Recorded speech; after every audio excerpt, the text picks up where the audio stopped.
नमस्ते बच्चों, home learning के इस प्रसारण माध्यम में आप सभी का स्वागत है। बच्चों, हमने पिछले सप्ताह आपकी हिंदी की इकाई में इकाई 2 का अध्ययन किया था, जिसका नाम था कच्छ की सैर। तो चलिए बच्चों, आज हम हमारी यात्रा को आगे बढ़ाते हैं। तो आप सब तैयार हो ना? अब हम कंडला से दक्षिण की ओर जाएंगे, जहाँ पर है भद्रेश्वर जिनालय। बच्चों, जिनालय का अर्थ होता है जैन धर्म का तीर्थ स्थान, जहाँ पर जैन लोग पूजा अर्चना के लिए जाते हैं। यह जिनालय 2500 साल पुराना है। यह जिनालय संगमरमर के पत्थरों से बना है और उसमें की गई नक्काशी बेनमून है कि यह जिनालय भूचाल के दरमियान बहुत ही खंडित हुआ था, लेकिन स्थानिक प्रजा और प्रशासन के सहयोग से अब यह जिनालय आधुनिकता के रूप में हमें देखने को मिलता है। तो चलिए हम भद्रेश्वर जिनालय की सैर करते हैं। देखिए बच्चों, यह सुंदर दृश्य भद्रेश्वर जिनालय का है। यह जैनों का बड़ा पवित्र स्थान माना जाता है। अब हम आगे बढ़ेंगे मुंद्रा की ओर। विद्यार्थी मित्रों, मुंद्रा एक पोर्ट यानी कि बंदरगाह है। यह है मुंद्रा पोर्ट। आप यहाँ पर देख सकते हैं कि कितना बड़ा जहाज यहाँ पर ठहरा है। यह बंदरगाह है, इसलिए यहाँ से देश विदेश से आने और जाने वाले बड़े बड़े जहाज आपको देखने को मिलेंगे। यह बंदरगाह उद्योगों के विकास के लिए महत्वपूर्ण माना जाता है। अब हम चलेंगे समुद्र के तट की ओर। यहाँ पर मांडवी नामक एक पुराना शहर है, जो अपनी धरोहर को संभाल कर बैठा हुआ है। यहाँ पर हमें कई सारी पवन चक्कियाँ, कई सारे सुंदर स्थल और कई प्राचीन धरोहर देखने को मिलती है। आपको तो समुद्र के तट पर खेलना बहुत ही अच्छा लगता होगा। जब भी आप कोई समुद्रीय तट पर जाते हो और वहाँ की सैर करते हो, तो आप पानी को छुए बिना तो बिल्कुल नहीं रहोगे। बिल्कुल सही बात की ना मैंने? हाँ, कि बच्चों को तो पानी से खेलना बहुत ही अच्छा लगता है। समुद्र की लहरें हमें भावुक कर देती है और हम तुरंत ही उसकी ओर खींचे चले जाते हैं। तो आइए हम चलते हैं मांडवी की ओर। देखिए बच्चों, यह है एक रमणीय स्थल की जो है मांडवी। आप देख सकते हैं कि यहाँ पर सैर करने वाले जब भी यहाँ आते हैं तो ऊंट की सवारी जरूर करते हैं। देखिए, यहाँ पर एक ही कतार में कई सारी पवन चक्कियाँ हमें देखने को मिलती है। बच्चों, हम यहाँ से जब आगे जाएंगे तो यहाँ पर हमें मिलेगी VRTI संस्था। अब आगे चलेंगे हम 72 जिनालय की ओर। आपको पता है कि यह भी एक जैन धर्म का तीर्थ स्थल है। यहाँ पर श्रद्धालु आते जाते हैं। 72 जिनालय भी उसकी बेनमून नक्काशी के लिए जाना माना है। तो चलिए हम उसकी सैर करते हैं। देखिए विद्यार्थी मित्रों, यह है 72 जिनालय का दृश्य। कितने सुंदर और सफेद संगमरमर के पत्थरों से इसे तराशा गया है। इसकी भव्यता का अंदाजा हमें इस चित्र से ही आ जाता है। यहाँ पर जैन धर्म के तीर्थंकरों की मूर्तियां भी लगी हुई है और उसके शिखर पर ध्वजारोहण भी किया गया है। बच्चों, आपको लगता होगा कि कच्छ में तो बहुत ही बड़े बड़े अंतर पर शहर और नगर देखने को मिलते हैं। तो जब भी किसी को आवश्यक सेवाओं की जरूरत पड़ती है तो वह लोग कहाँ जाते होंगे? जैसे कि किसी को अस्पताल जाना है तो वहाँ सुविधा उनको कैसे मिलती होगी? तो यहाँ पर बीदड़ा नामक एक गांव है, जहाँ पर अंतर्राष्ट्रीय अस्पताल है। देखिए बच्चों, यह है हमारा बीदड़ा गांव, जहां पर है अंतर्राष्ट्रीय अस्पताल। बच्चों, यहाँ पर आगे जाएंगे तो हमें डूमरा और जखौ जैसे कुछ छोटे छोटे नगर देखने को मिलेंगे। आपको पता है कि जखौ भी एक विकसित बंदरगाह है। वहाँ पर भी आपको बड़े बड़े जहाज देखने को मिलेंगे। आप वहाँ से थोड़ी दूरी पर जाएंगे तो आपको नलिया शहर देखने को मिलेगा। नलिया तहसील का मुख्यालय है। यहाँ पर हमारी वायुसेना का अड्डा भी है। चलिए हम वहाँ की सैर करते हैं। देखिए विद्यार्थी मित्रों, यहाँ पर युद्ध विमानी जहाज देखने को मिलते हैं और यहाँ हमारी वायुसेना के सैनिक भी आपको देखने को मिलेंगे कि जो हमारी देश की सेवा करते हैं और सुरक्षा भी करते हैं। अब हम नलिया से 1 घंटे की दूरी पर आगे बढ़ेंगे। वहाँ पर जाकर हमें मिलेगा नारायण सरोवर। यह सरोवर अति सुंदर और अति प्राचीन स्थल माना जाता है। यह रामायण के काल का स्थल माना जाता है। यहाँ पर लोग पूजा अर्चना और धार्मिक विधि के लिए आते हैं। पौराणिक कथाओं के अनुसार माना जाता है कि रावण यहाँ से प्रथम बार गुजरा था। यहाँ पर एक दूसरा दृश्य है जो कि है कोटेश्वर नामक एक दर्शनीय मंदिर का। यह भी भारत का प्राचीन स्थल माना जाता है। बच्चों, आपको पता है कि इस स्थल में एक पुराना शिवलिंग है। इसकी मुख्य विशेषता यह है कि यहाँ पर होने वाले सूर्यास्त और सूर्योदय बहुत ही मनभावक होते हैं। यहाँ पर भी आपको हमारी भारतीय सेना देखने को मिलती है जो हमारी दरियाई सुरक्षा के लिए रात दिन मेहनत करती है। अब हम आगे बढ़ेंगे लखपत की ओर। बच्चों, आपको पता है कि सिख के धर्मगुरु कौन है? उनके धर्मगुरु है गुरु नानक।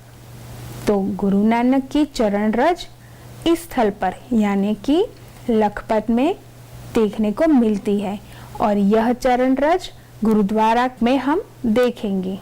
तो चलिए अब हम जाते हैं लखपत में। देखिए, यह है हमारा लखपत का गुरुद्वारा जहाँ पर सिखों द्वारा पूजा अर्चना की जाती है।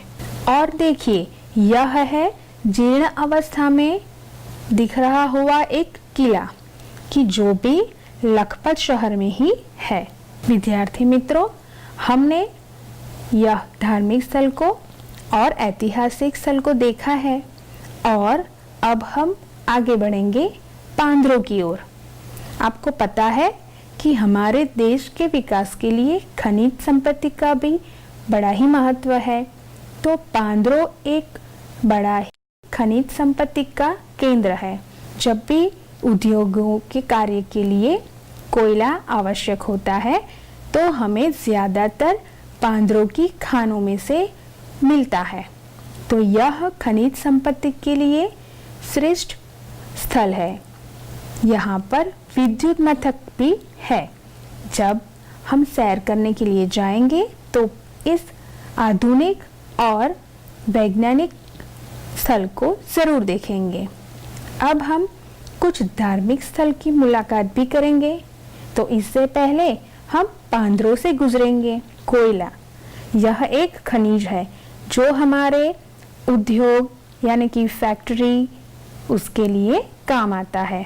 हमने कच्छ में कई सारे ऐतिहासिक स्थलों की मुलाकात कर ली। अब हम चलेंगे कुछ धार्मिक स्थलों की ओर।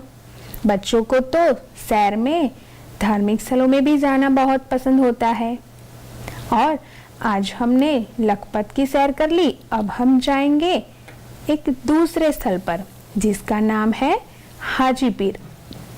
आपको पता है कि हाजीपीर मुसलमान लोगों का पवित्र यात्रा धाम माना जाता है। यहाँ पर उनके पीर की मज़ार है। विद्यार्थी मित्रों, मज़ार का अर्थ होता है दरगाह। यहाँ पर कई साल पुरानी एक दरगाह है जहाँ पर मुसलमान यात्रालु आते हैं और वहाँ पर अपनी अर्चना करते हैं। देखिए विद्यार्थी मित्रों, यह है हाजी पीर, जहाँ पर देश विदेश से लोग आते हैं क्योंकि यह मुसलमान धर्म के यात्रालुओं का पवित्र स्थान माना जाता है। यह भी काफ़ी साल पुराना है।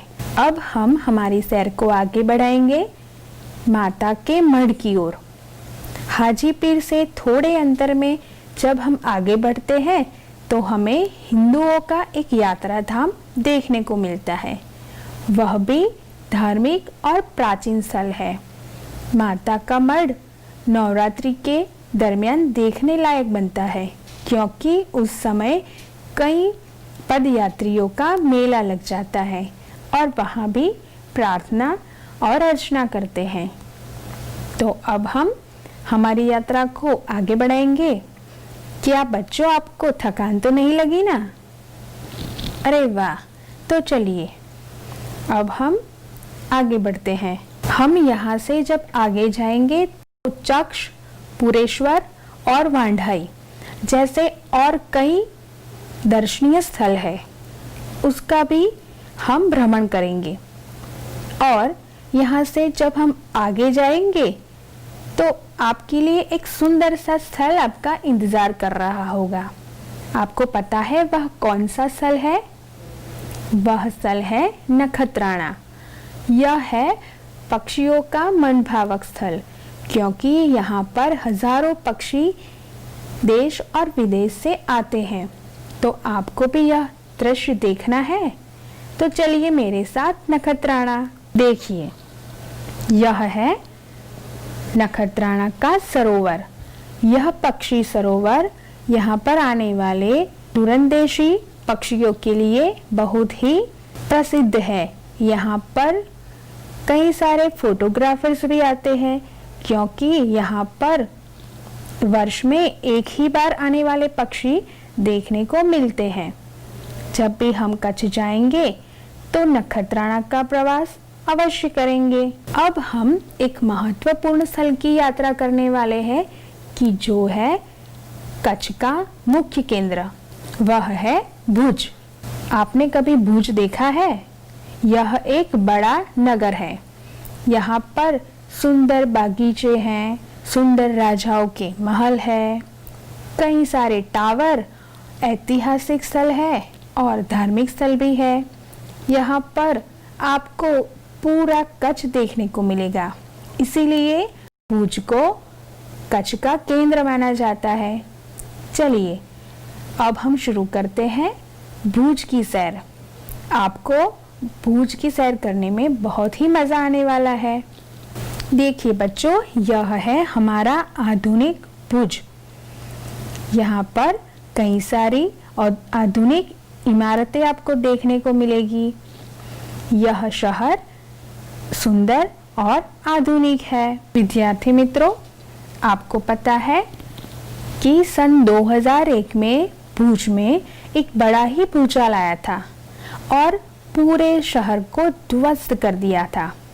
हमारे आसपास के शहर भी पूरे हिल चुके थे और उस भूचाल का मुख्य केंद्र था भुज।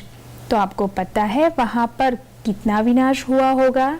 उसकी सारी इमारतें, सारे मकान और कई सारे दर्शनीय स्थल ध्वस्त हो चुके थे और पूरा भुज शहर खंडहर बन चुका था।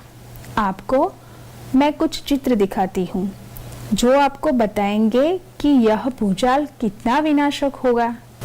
देखिए विद्यार्थी मित्रों, यह दृश्य भूचाल का है। उस समय भुज शहर ने काफी कुछ सहन किया था।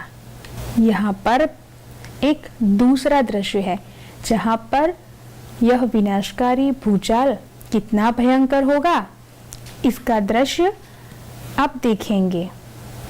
देखिए, यहाँ पर सारी इमारत खंडहर बन चुकी है और कचरे के ढग की तरह दिख रही है। और अब देखिए, यह है हमारा भुज। कि वह अपनी विरासत को लेकर अब भी वहां पर ही खड़ा है। देखिए, यह है आईना महल।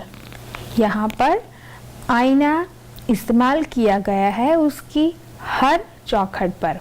देखिए, यह पूरा महल आईनों के साथ बना है, इसीलिए उसे आईना महल कहा जाता है।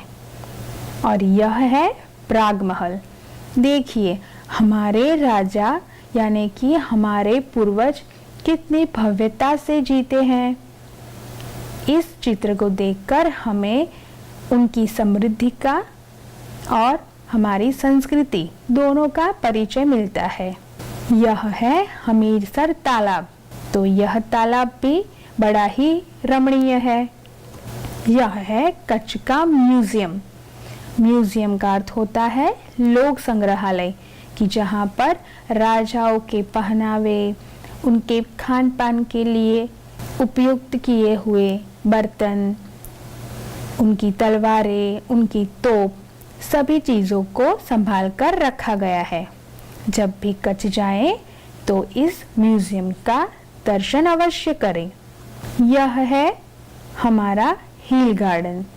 देखिए, यहाँ पर भी कई सारे पेड़ पौधे हैं, कई सारे फूल हैं। यह भी एक रमणीय स्थल है।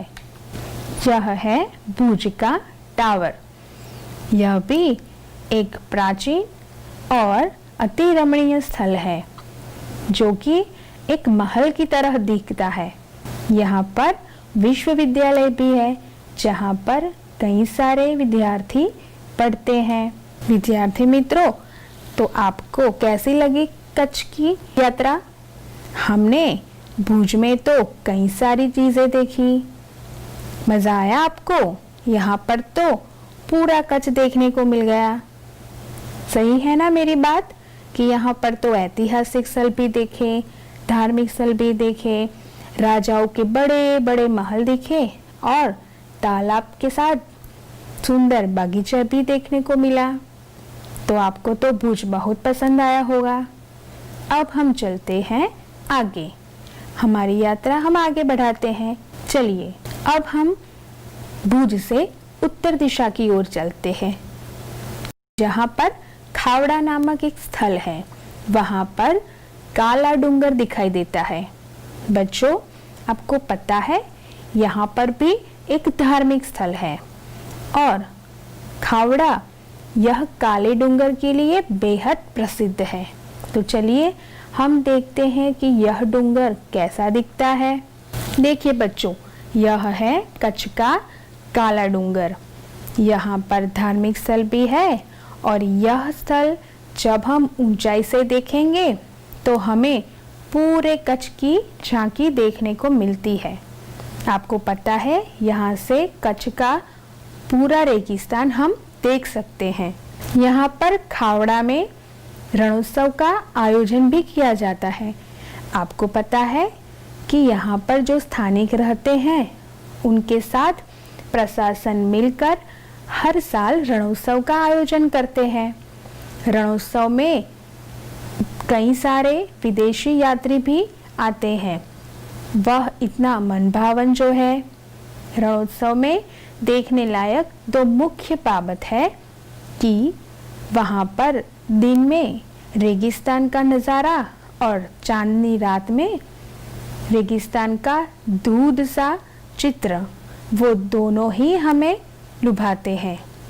आप मेरे साथ चलेंगे खावड़ा के इस रणोत्सव में?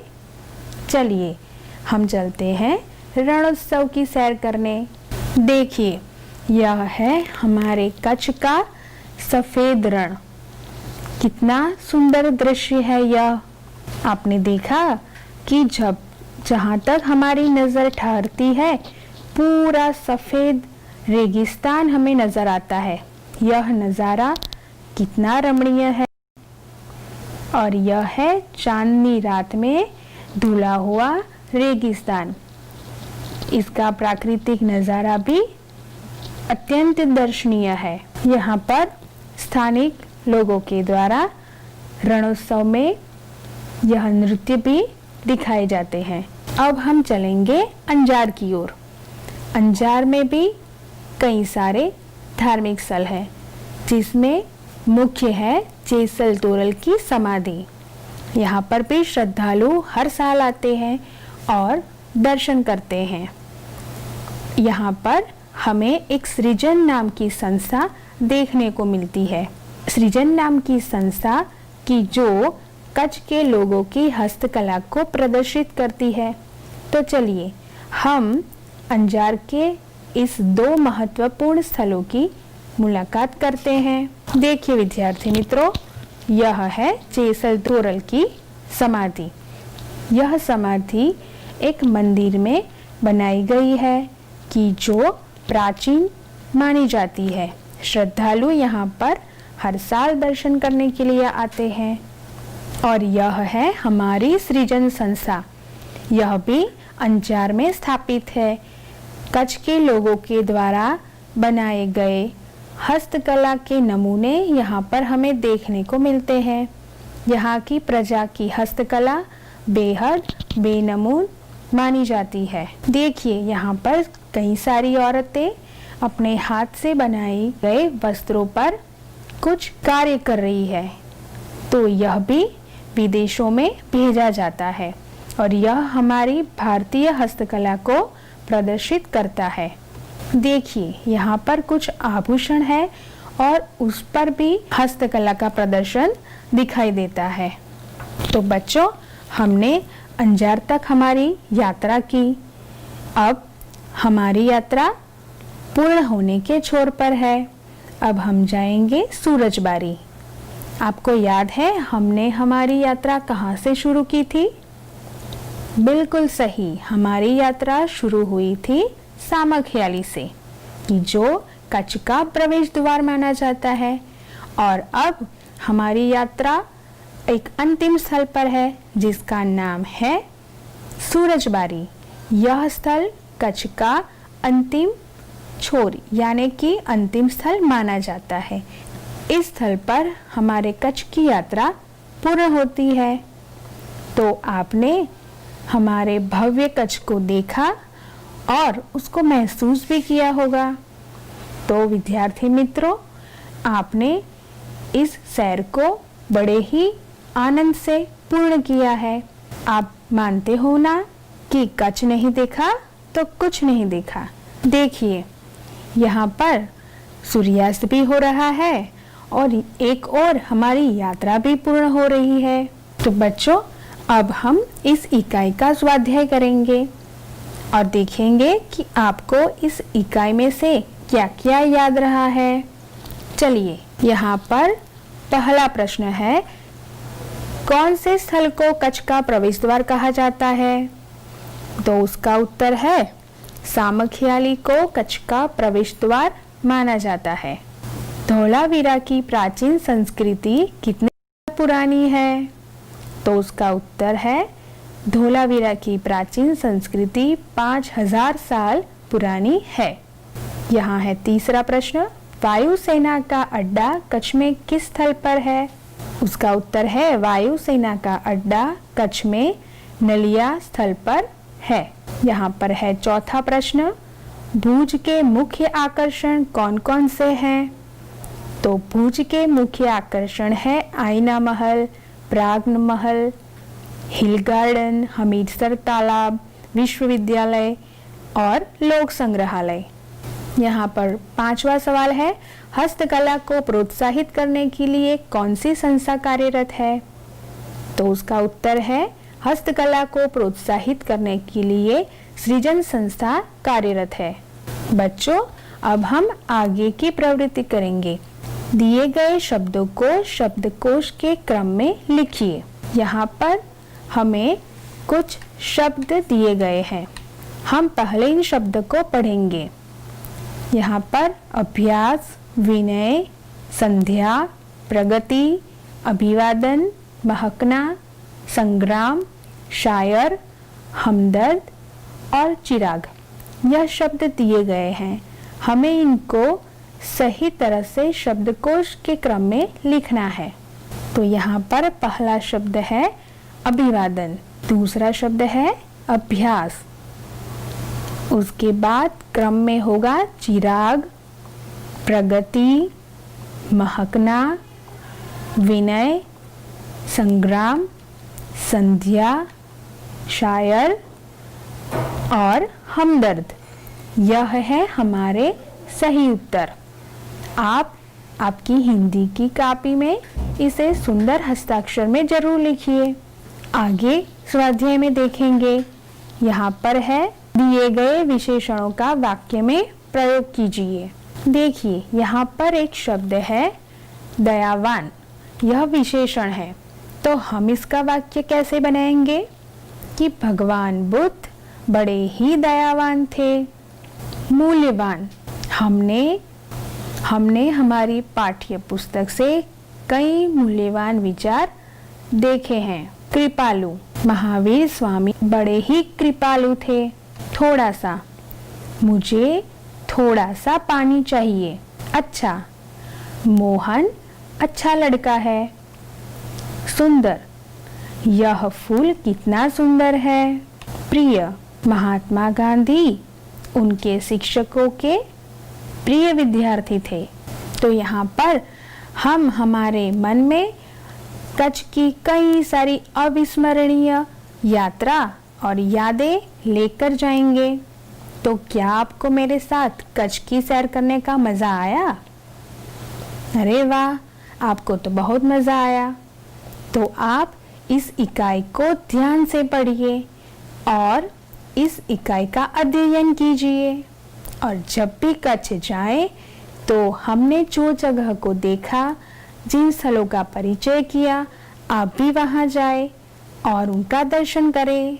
और हमने इस इकाई का स्वाध्याय और अभ्यास दोनों कर लिया।